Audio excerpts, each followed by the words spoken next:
welcome to Redeployable Live Lessons. My name is Ben Reed. I'm the founder and CEO of Redeployable. We're going to be talking about how adaptability and risk-taking can lead to success, and in the case of our guest, success at Xero, who are a tech company in the fintech space. This week we've got Pete Dunbavin. He's a northern lad from Warrington, served in the RAF, and is now a partner manager at Xero and has been there for 3.5 years. So welcome, Pete. Yeah, so I'm Peter. Yeah, I'm partner sales manager at Xero. So I manage a team of 6, and we generally support and manage bookkeepers and accountants across kind of a northern territory within the UK. My job is to drive performance, support with coaching. I've been in sales probably around 15 years now, so I kind of started around about 24 years old. And we can go through a little bit of that story and how we got to there. But originally, I joined the forces at 17, actually. I joined the day after the Twin Towers went down at 17 years old, yeah. So I had my suitcase on the bed. The Twin Towers went down, about to join the military, and I thought, this is probably not going very well for me so far. And definitely had a few second thoughts at that point. But went down to RF Holton, did all the training. Actually, I was a supplier, so got through the training quite quick. It's only a short course, really, for supply training. A lot shorter than some of the engineering courses and stuff like that. So I found myself at RF Waddington probably 3 or 4 months later. And then, I was based at Waddington. That was kind of my only post. And then I eventually left the forces sort of 3.5, 4 years later. And then, we'll go through a little bit of that story as well. But, kind of, 17 to 40, I've had a sort of varied career, but what worked for me and what was comfortable for me in a sales environment, although I've done a lot of different things within that environment, it definitely suits some of my character traits, and I've definitely learned a lot from the military that helps and supports that, without a doubt. Yeah, and I've had conversations with you in the past, and you've got a super interesting background, and to get to where you're at now, I think Xero is such a great company from the exposure 100%. I've had with the business. So so it's super interesting. It'd be good to unpack it. I think the first thing I want to know really is, like, how has adaptability come into play after you've left the military? Because you've had, like you said, you've had a bit of a varied career. I know it's been sales focused, but I assume lots of different types of jobs along the way. Yeah. I mean, when I think about adaptability, right, there's a number of kind of key strengths that you pick up in the military that I think that are kind of unconscious, really, that you pick up along the way. I think, I was definitely in a position when I left the military at sort of 21. I thought, well, I'm a supplier, and I can warehouse stuff, I can stock take, and I could refuel an helicopter. Do you know what I mean? Like that was kind of like my skill set, right? That's what it felt like on a CV. But actually, when you break it back a little bit and you do find yourself in the real world, you start kind of reflecting a little bit on things that really you've learned in the military, kind of the stuff that's a little bit intangible that you wouldn't necessarily just plop on a CV, or it wouldn't necessarily be something you'd be confident to necessarily kind of dissect and go into why or how you achieve that sometimes. But I think, like, respect and be respectful, right? I think, like, that's adaptability. If you can learn to be respectful, right, you're finding yourself in an environment where you probably find that's like in return, right, you probably get that back. Like courage, drag it, like get stuck in if you need to. Do you know what I mean? Like loyalty as well, integrity. I think networking, like relationship building. Like you can't live with 60 lads off the bat at 17 years old. Learn to live, in very close quarters with 60 lads, all testosterone fueled, all trying to prove something, all from different backgrounds, and find yourself not getting on with them. It's not going to go particularly well. So you have to find a way to kind of very quickly kind of grow up overnight almost. And that's definitely how I felt a little bit. I think in the military as well, like, that reliability piece, that awareness piece. If you're not reliable, you get called out, right? Because you'll be the weakest part of some of the parts, right? And you kind of can't get away with it. So this stuff is all stuff that I think largely, unless you kind of join the military, you wouldn't be exposed to, certainly not as quickly in one go, but over the course of time. And you kind of, I think that builds that adaptability. And what I found is actually when I left the military, I found myself quite comfortable in almost any environment. I could just adapt to what needed to be. I was quite good at speaking to different types of people, whether it really like sort of surface in terms of like, I wasn't able to support that conversation or get involved or find myself like uncomfortable in those situations. But I didn't even almost know that was like not a skill. I didn't even class that as a skill. It was just something that evolved over the course of time in the military, and then got out into Civvy Street, and suddenly I was able to do it. So I think like that adaptability piece, I think the challenge with people that do leave the forces can be a little bit, you box yourself into, well, I did this, I did that, I'm good at that, and that's all I'm capable of. And that adaptability, actually, there's so many more pieces to it and so much unconscious stuff that you've learned that actually, when you get into it and you throw yourself into an environment, it starts surfacing. And there is a difference. I've been able to sort of shine in certain environments through some of those transferable skills and that adaptability piece without even really putting much effort into it. But just because I've been exposed to it as a young lad, I kind of had to suck it up and take it. If you're not going to be respectful and get on with people, you're not going to last very long in the military, are you? So like this sort of stuff was almost like, it's printed, it almost like branded on me, being in the forces, and I took that into the real world sort of thing. And then I started seeing, oh, actually, I am a little bit different at that. Oh, actually, I'm a little bit different at that. Oh, actually, I'm quite good at that, and I never thought I would be, but I am. And then you don't. So this stuff I never pieced together very quickly. By the way, I'm 40 now, so I've kind of pieced it over the course of time. But 21, 22, leaving the military, I had no idea that all these things I've learned from the military. It didn't. I couldn't even comprehend it or understand it. I didn't even know myself particularly well at that point. So this stuff is kind of organically been reflective of my early days in the military. And then I go, oh yeah, actually, I learned that there. Oh, well, I did that there. And then it kind of grows out. But I encourage people who leave the military to sort of maybe think about this stuff a little bit more reflective early doors. And kind of, we talked about this before, like back yourself a little bit, because you've probably learned a shitload of stuff and been exposed to a shitload of stuff, sorry for swearing, that you don't know and you're not aware of. Do you know what I mean? And actually, if you kind of dissect it, go through your experiences, tell that story a little bit, it's probably pretty unique to you. And there probably isn't many people that have been through that sort of stuff.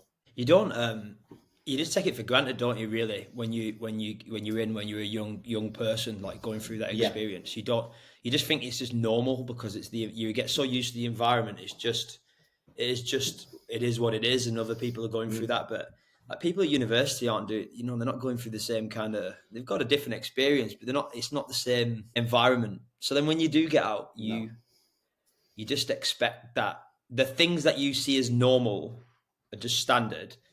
Yeah. You just think they're just normal and standard, and you don't take time to reflect on, like, I was speaking to someone yesterday about he was a crew chief. He was an engineer, crew chief of some like 13 aircraft at the age of 25, in a full workshop. And it's like, 25-year-old with that level of responsibility, you just don't, at the time you're just like, this is what you do. This is it, this is, so I absolutely get it.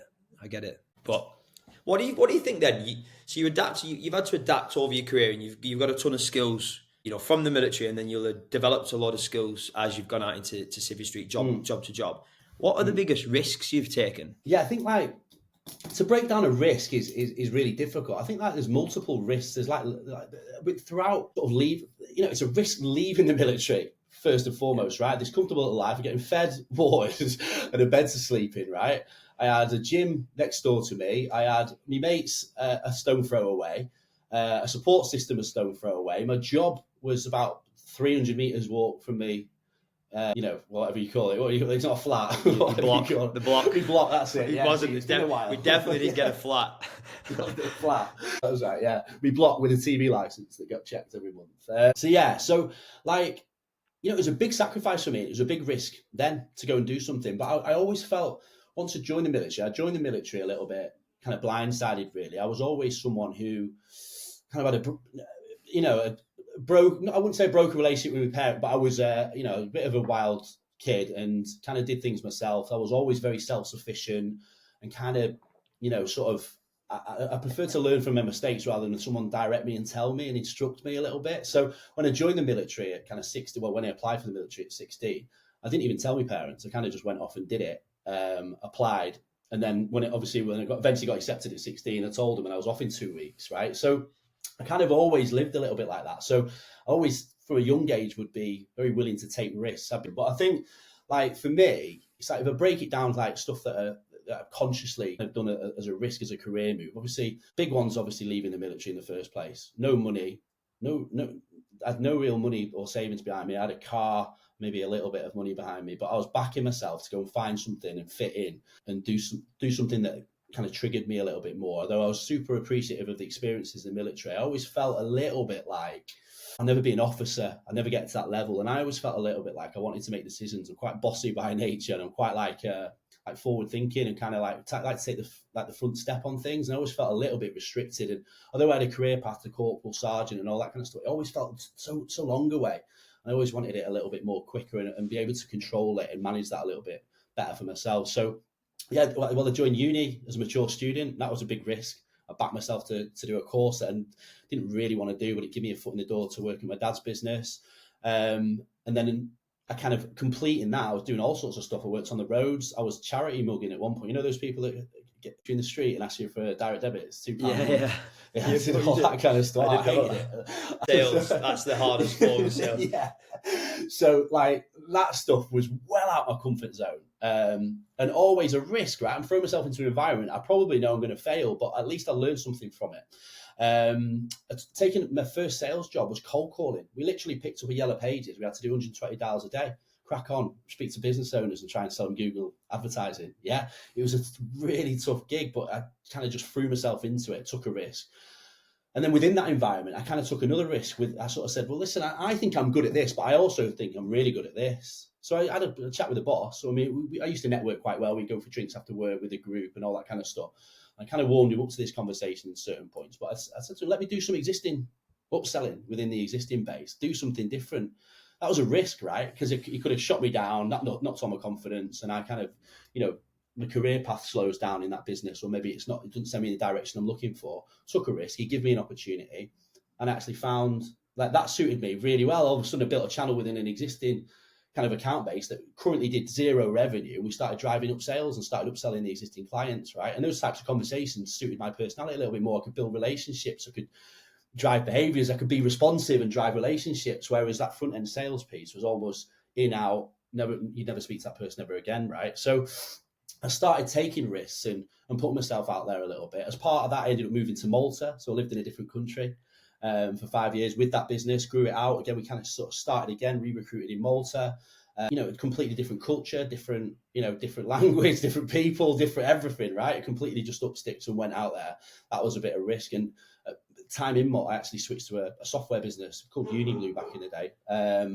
And that was a big risk to go and work for a Maltese company outside of what was previously a UK company. I took lots of learnings from that and then went into that. So I think like there's loads of risks I've took across my career. I took a step back at Virgin. I was a sales leader and I went back into sales, right? So I kind of accelerated through, proved a concept within a sales environment because that succeeded. Then I coached and trained people, grew a department out. And then I built all that, become a sales leader, kind of position myself as almost a people leader. And then I was like, well, if going back into a business like Virgin, they're not going to, generally, they prefer to employ, promote internally, right? People who have done the job and then promote internally. To jump in as a manager can be quite difficult in any organization, right? So I had to kind of take a step back and take a risk that I could back myself, all the stuff that I'd been teaching people for 5 years and coaching people on and getting them to do, can I do it myself and actually deliver the goods and get stuck in again? And obviously that, that's a career risk. But I'd say, if we're going to say absolutely the biggest career risk and kind of default to one answer, I was at Virgin for 5 years. During COVID, my daughter had been quite poorly. And I wasn't in the best headspace I'd ever been in, right? I'd kind of been battling through. I'd still continuing to kind of bring my best self to it. But I'd been through some difficult stuff with my daughter at home. And I kind of almost like put off some of the trauma, some of the kind of the challenges that it had put in front of me, probably for about 2 years. And I decided I just needed a bit of a reset, a bit of time out. At that point, I joined the RAF at 17. I was probably 32, 33, something, 17 years graph sort of thing into my work life. And I just thought, right, I'll take a little bit of time out. So I just took 10 months off work just to look after my daughter during COVID. So that the schools were shut and all that kind of stuff. So that allowed me to obviously spend time, support her. It was really challenging with the time, like working from home. I'm sure everybody can reference that and obviously, understand that. But I think for me, it was like, right, but what I did over those 10 months was like, right, I need to build myself back up to the person that I felt that I was or I wanted to be.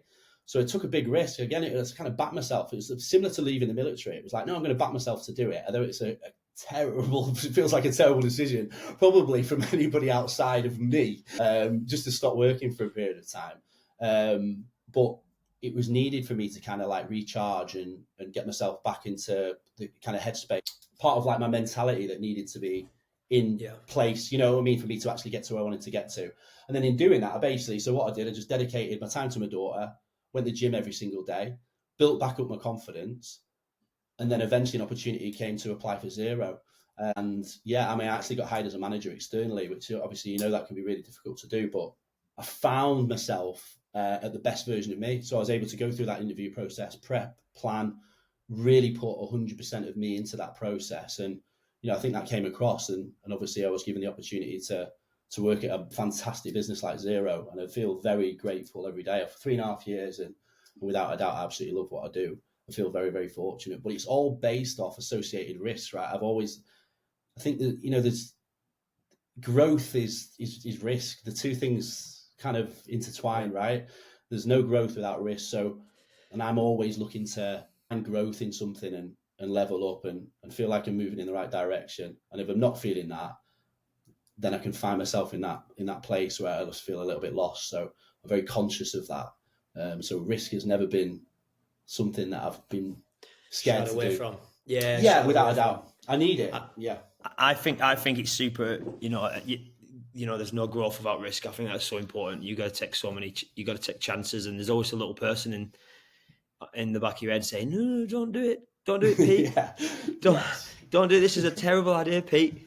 Just stay where you are. Just be slightly happy."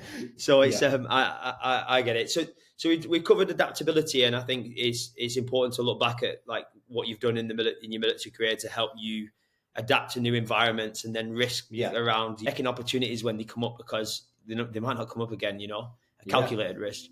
So I want to move on to 3 military skills, and we'll do it relatively briefly, because then we'll actually flip it to the floor and ask some questions for people who are listening. So what 3 military skills would you say you use and rely on the most in Xero right now? Yeah, I mean, I think about this question, kind of rely on. I think it falls into every aspect. Like, you can't, if you're not your best self, then you can't be your best self for work, right? The two things are kind of intertwined, right? So I hold myself super accountable. I say, like, consistency in your behaviors and your actions and those little wins on a daily basis can be so powerful. So if I say I'm going to get up at a certain time, I'll get up at a certain time. If I say I'm going to eat a certain food that day, I'll eat a certain food that day. If I say I'm going to go to the gym that day, I'll go to the gym. I wish I had this mentality. My alarm was set at 5:45 this morning to do some fizz, and I didn't get up. Well, it took a long time to kind of evolve that I work on this basis, right? And I think consistency piece, like, you can reflect it in the right. It's kind of squeezed out of you at an early age. I remember at 17 years old, I had no choice but to get up at 5:30 and make me bed, and go and polish my shoes and clean behind the radiator because we'd forgot to do it the night before or whatever, right? Like, that stuff was just thrown at me. And if I didn't do it, I knew I'd get, telling off, right, very shortly after. And I wanted to feel constantly prepared that I'd kind of, I'd sort of not left any space for me to be under the gun, under that kind of stuff a little bit, yeah? So I think, like, consistency in my life is how I keep myself kind of feeling like I'm moving in the right direction, and I'm constantly, like, sort of, it's difficult to always be the best version of yourself, right? And that is a balancing act for me, but I definitely try and aspire to be as best as a person I can. And it comes from those little consistencies, and just, ultimately, like, consistency is just like undeniable proof you are who you say you are, right? And just proving to yourself on a daily basis that actually, I do what I say I'm going to do, and build that in. And I think that consistency, I build it into my day-to-day life at Xero as well. So if I say I'm going to do something for the team, I do it. If I say I'm going to sort something out for them, I do it. If they ask me to do something, I do it super quick. And all that stuff creates that consistency, that trust, that relationship building with your team, because they know that I've got the back, and I'll help them no matter what. So adaptability in any environment, obviously, we've talked about that as kind of, obviously, like, unconscious skill sets, right? But I think all those different things and how they kind of leverage, like living amongst others, like getting along with people, part of something that isn't the easiest thing to do, right? Or something to lean on. Like, I've ran a fuel site refueling helicopters in the Falklands. Like, I was a fireman in York. Yeah, I was a captain of the station football team. Yeah, I loaded a £3 million Air Force engine on the back of a plane wagon in the middle of the night. Yeah, in the dark. Yeah, I ran a scrapyard at RF Warrington. I did this before I was 21.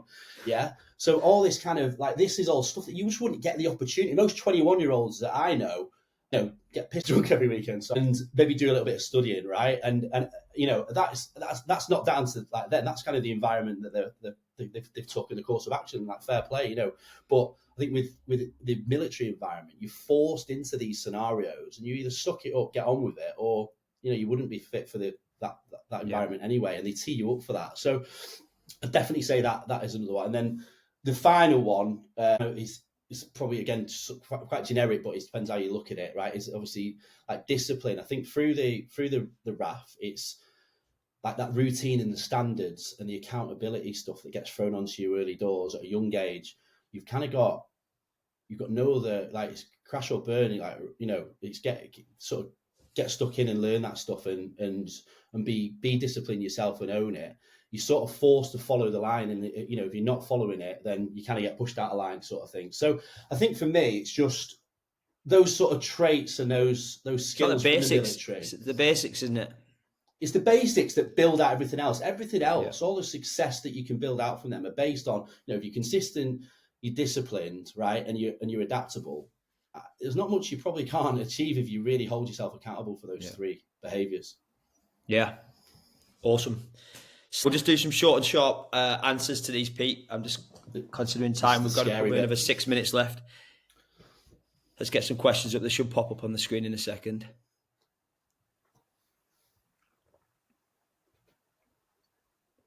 Did you find it, so this is an interesting one, did you find it easy to translate your experience into the right skills needed for your role at Xero?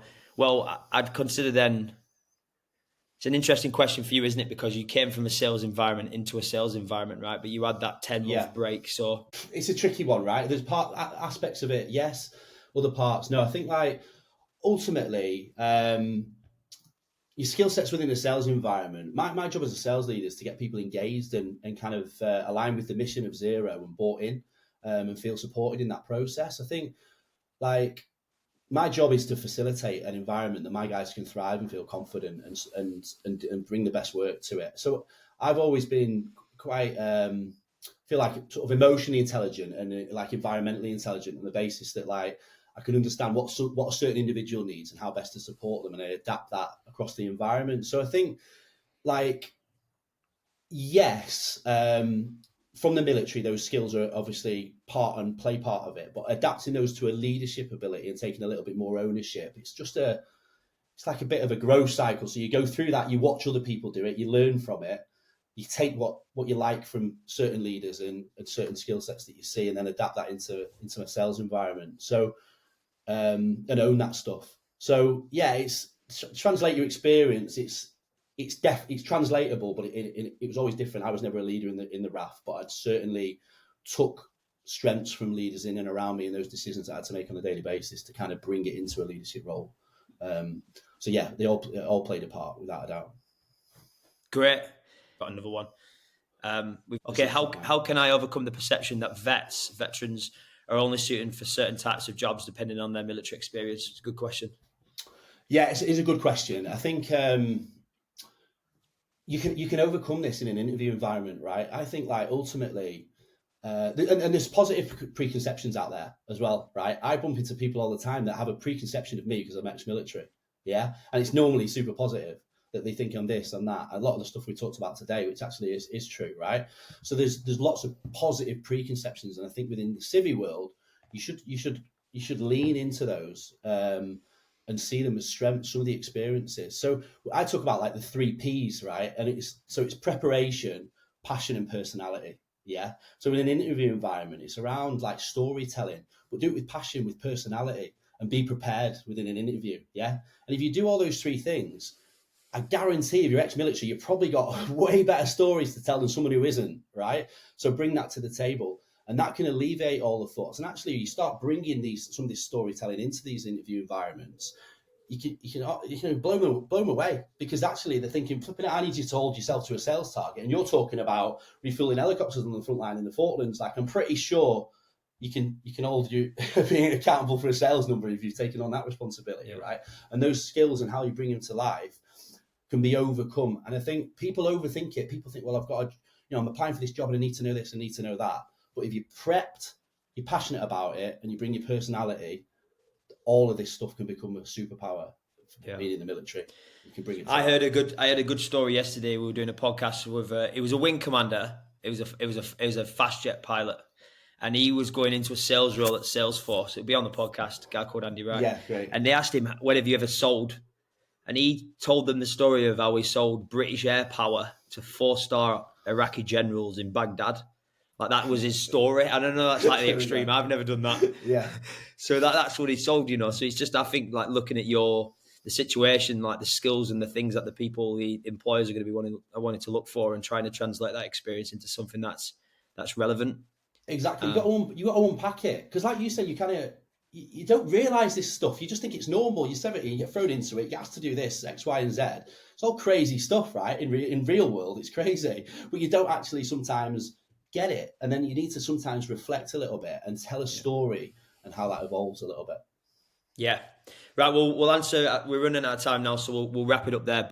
Pete, it's a pleasure. We first met 2 years ago, I think it was now, when I first started Redeployable. So it's great to see you doing so well at Xero, and we, you know, all of the information and kind of knowledge that you've shared on the live lesson would be really helpful for people. So yeah, brilliant. Well, listen, nice spending time with you, mate, and keep doing what you're doing. It's an amazing business that you've set up, and the way you kind of constantly interacting with kind of that ex-service community is something that's needed. I think that ultimately, you know, I felt completely lost and unprepared. Although I was willing to take risk and kind of back myself, nobody gave me any guidance. There was no one I could reach out to. There wasn't a business that could advise me on a new direction. I stumbled across my career and feel very lucky to have it. But I'd hate for most ex-service leavers to be in that position. So yeah, I absolutely love what you guys are doing.